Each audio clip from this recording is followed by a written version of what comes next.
Bwana Yesu asifiwe. Amen. Moja kwa moja tunaenda kupata neno. Na ujumbe wa leo ni kwamba kosa moja lililosababisha madhara makubwa katika maisha ya mwanadamu. Kuna kosa moja, na katika watumishi wengi tu wa Mungu tunaweza kuangalia lile kosa moja lililosababisha kukawa na madhara makubwa katika maisha ya mwanadamu. Na wengine walitenda hilo kosa likaharibu uhusiano wao na Mungu. Kwa hivyo kuna makosa ambayo yaliweza kuharibu uhusiano wa watu na Mungu. Kuna makosa ambayo yaliweza kusambaratisha uhusiano wa watu na Mungu, na kuna makosa ambayo iliweza kufanya watu wakawa mbali na Mungu. Kwa hivyo ndio maneno ambayo tunaenda kuiangalia siku ya leo. Tunaenda kuangalia kosa na impact yake. Tunaangalia kosa na impact yake. Bwana Yesu asifiwe sana.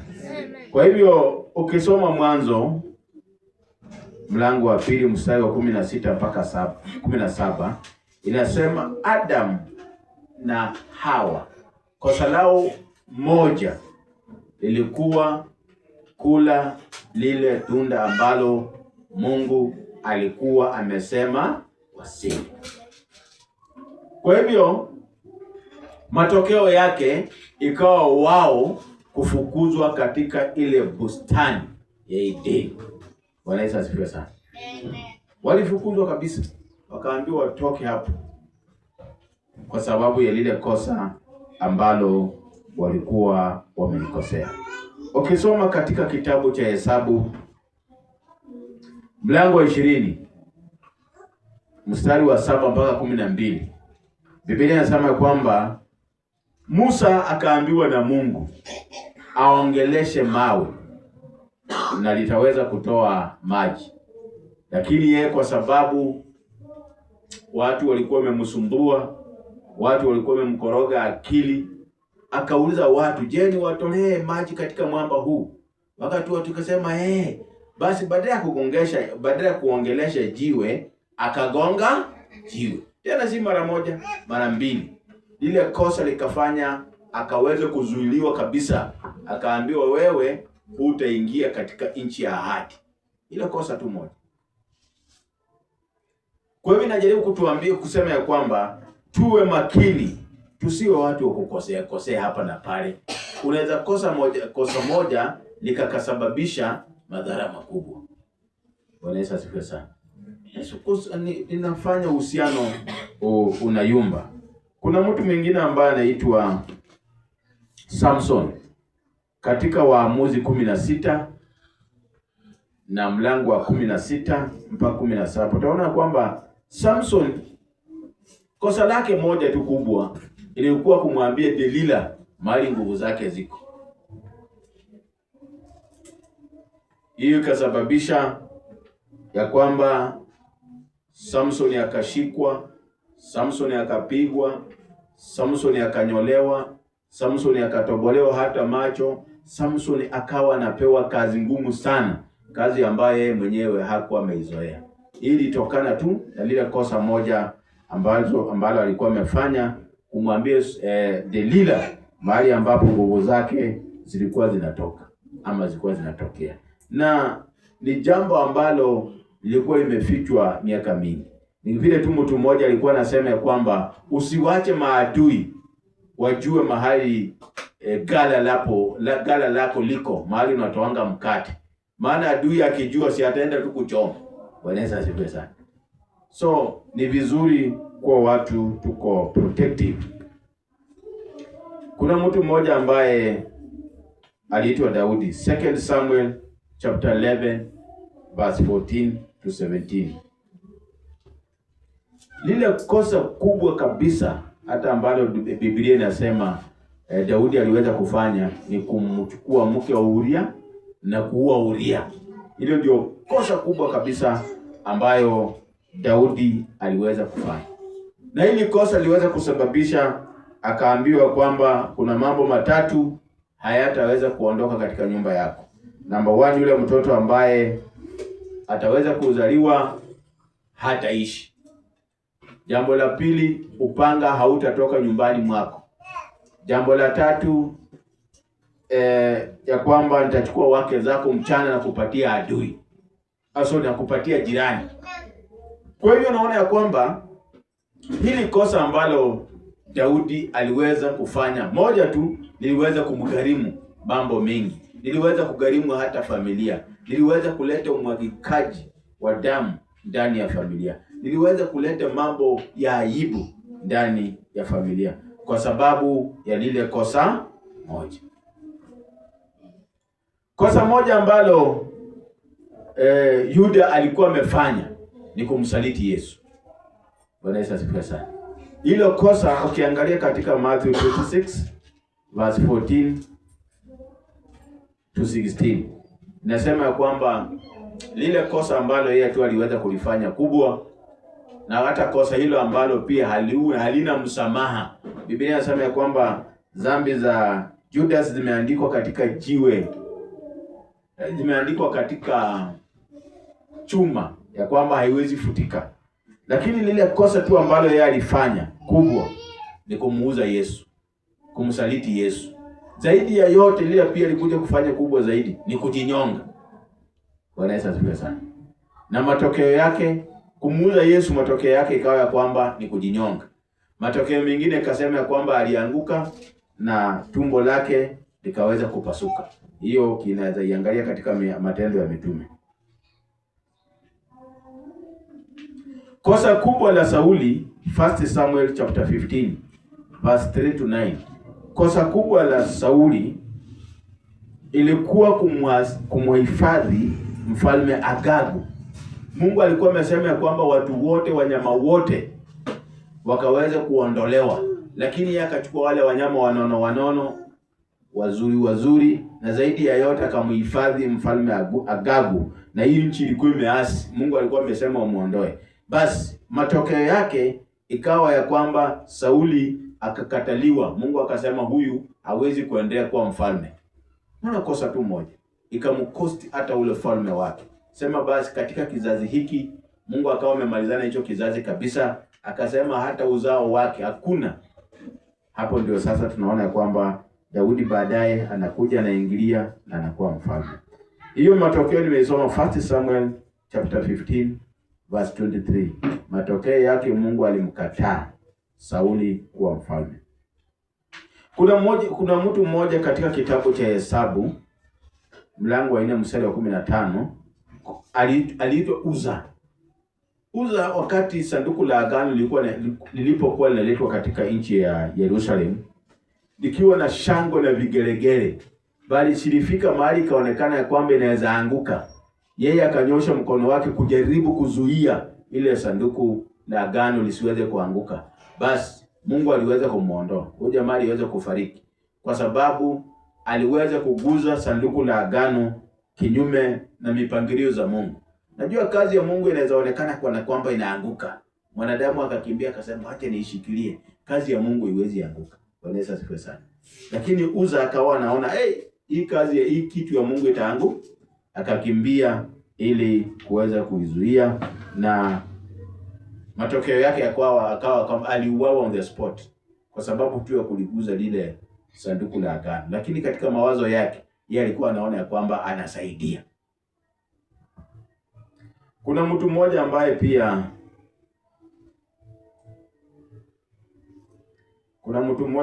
anaitwa mkewe Lutu. Anaitwa Lutu ama ni Luti?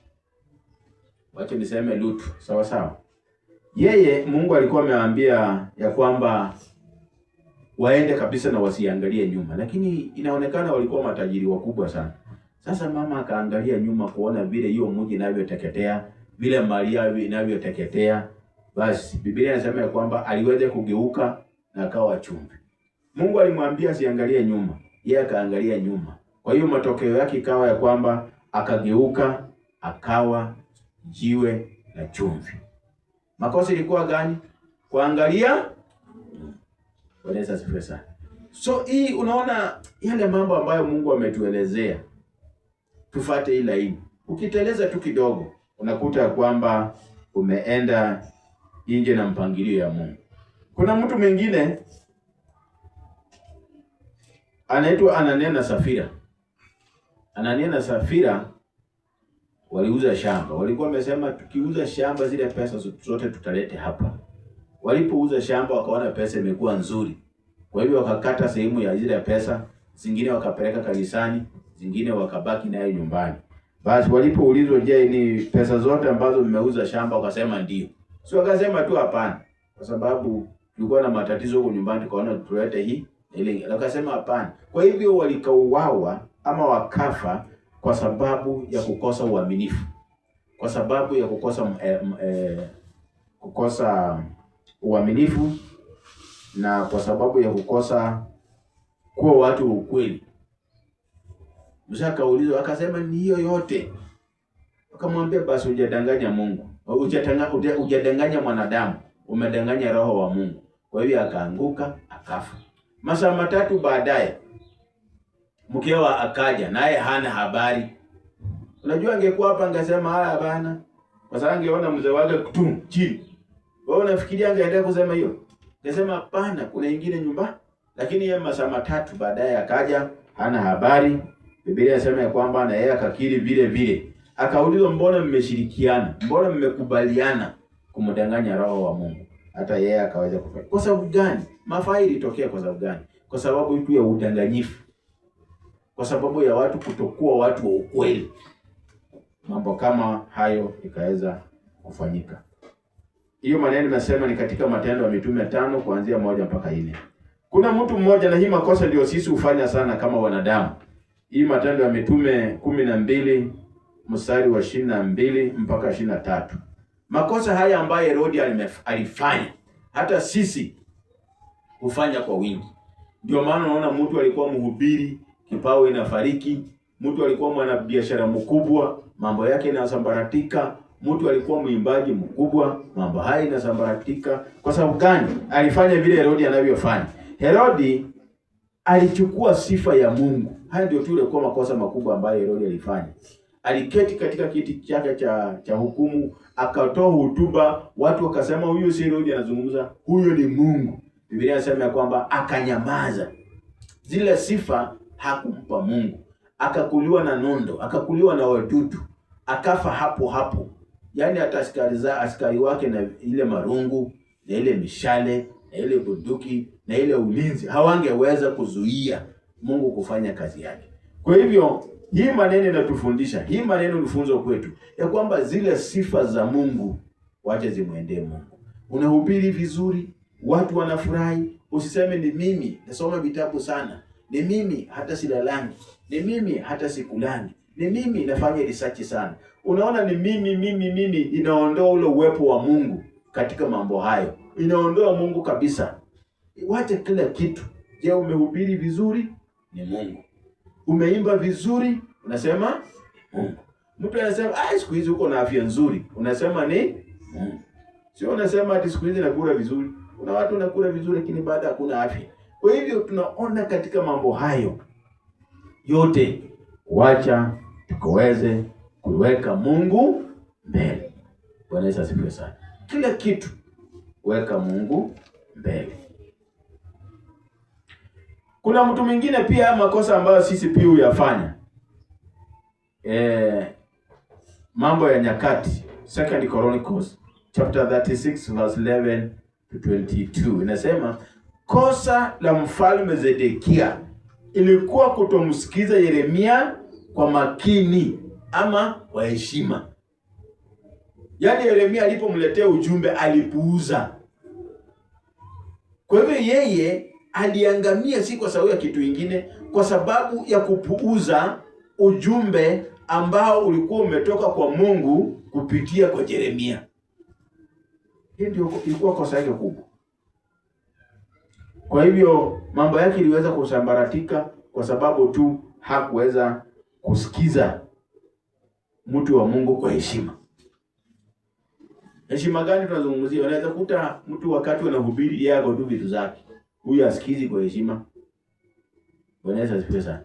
ama mtu anaanza kukimbia nje, ama mtu anaongea na mwingine, yaani unafanya vitu ambavyo vinaondoa ile heshima ya kusikiza lile neno la Mungu.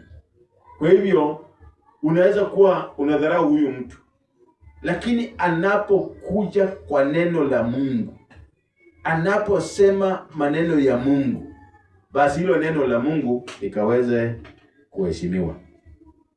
Daniel chapter 5 verse 22 to 31 inasema, kosa la mfalme Belshaza ilikuwa kutoheshimu vitu za Mungu.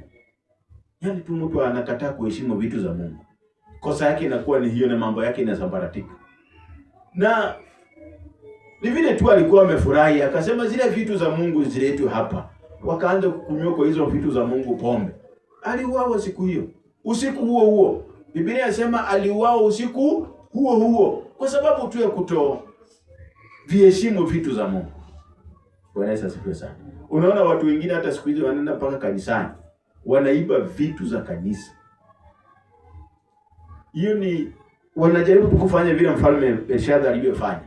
Mungu, mtu kama huyo anamalizananga na yeye mapema. Unakuta mambo yako isongi, ndoto yako imekufa, vitu zako zimebariki.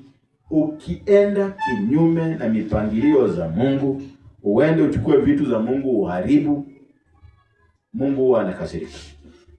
Bwana Yesu asifiwe sana. Na nimejaribu kuangalia ni kwa nini huyu mfalme aliuawa na nini, hata sijaweza kupata. So hata yule ambaye atapata pia atajaribu kunielezea. Kwa sababu nasema usiku huo, si kesho, usiku huo aliona mkono imetoka mene tekeli, ya kwamba ufalme wako umefika mwisho. Aliona tu kiganja hii, mkono peke yake inaandika uhuru.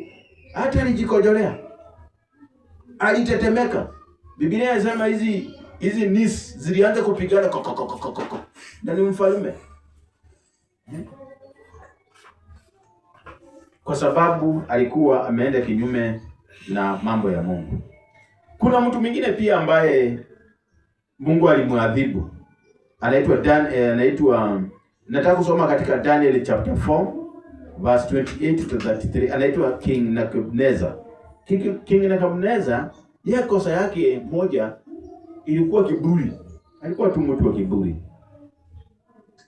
Anasimama anasema, hii Babeli, unajua alikuwa pale juu kwa baranda na angalia, anasema hii Babeli, mji mkuu, nimeijenga na nguvu zangu. Mimi ndio nimefanya mambo haya, mji ni mzuri sana.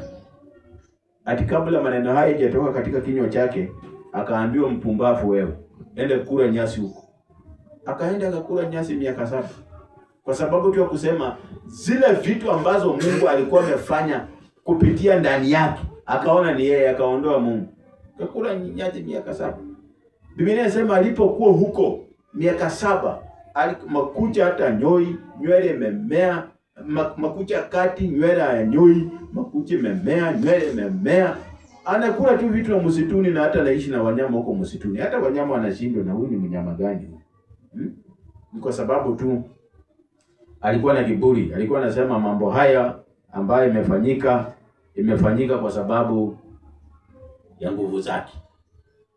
Tunataka tujue kwamba zile vitu ambazo zinafanyika si kwa sababu ya nguvu zetu, ni kwa sababu ya nguvu za Mungu. Ni Mungu anakuanga anafanya mambo hayo ndani yetu.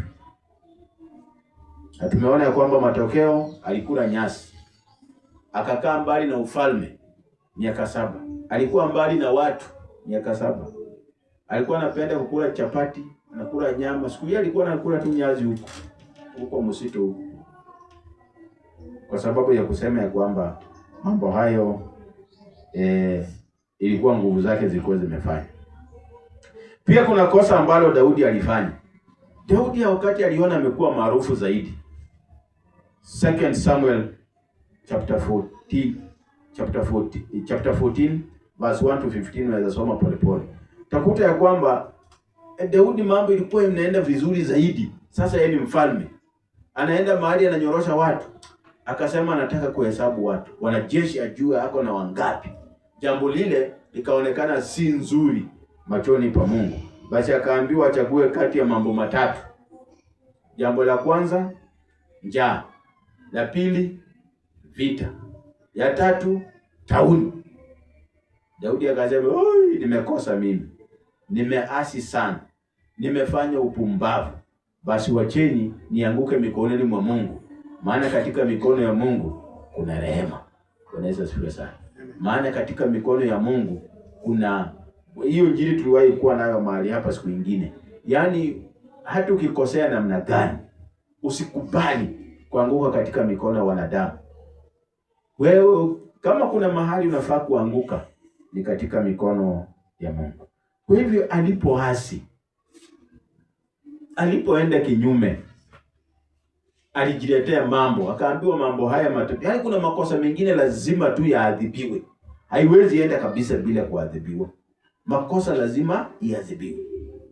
So akaambiwa kwamba kwa hiyo mambo tatu chagua jambo moja. Akasema acheni tu basi nianguke katika mikono ya Mungu. Akasema wewe kukimbia adui. Yaani adui wako tu, akasema bwana, hiyo mambo sitawezana naye. Alafu kosa moja ambalo halina msamaha hapa duniani wala kwa ile mbingu inayokuja ni kukufuru roho. Wewe ukipita yule ini ujue basi mambo hiyo imeharibika.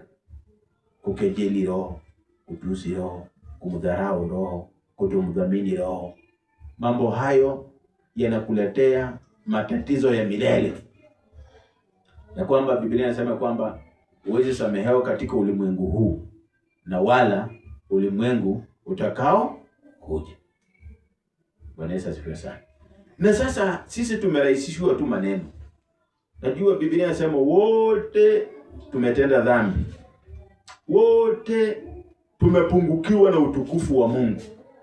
Kwa hivyo wanadamu hatutahukumiwa kwa sababu tulitenda dhambi. Kwa sababu Biblia inasema wote tumetenda dhambi. Kama kuna kuhukumiwa, tutahukumiwa. Tutahukumiwa ni kwa sababu tulimkataa Yesu. Tutahukumiwa ni kwa sababu tulimkataa Roho.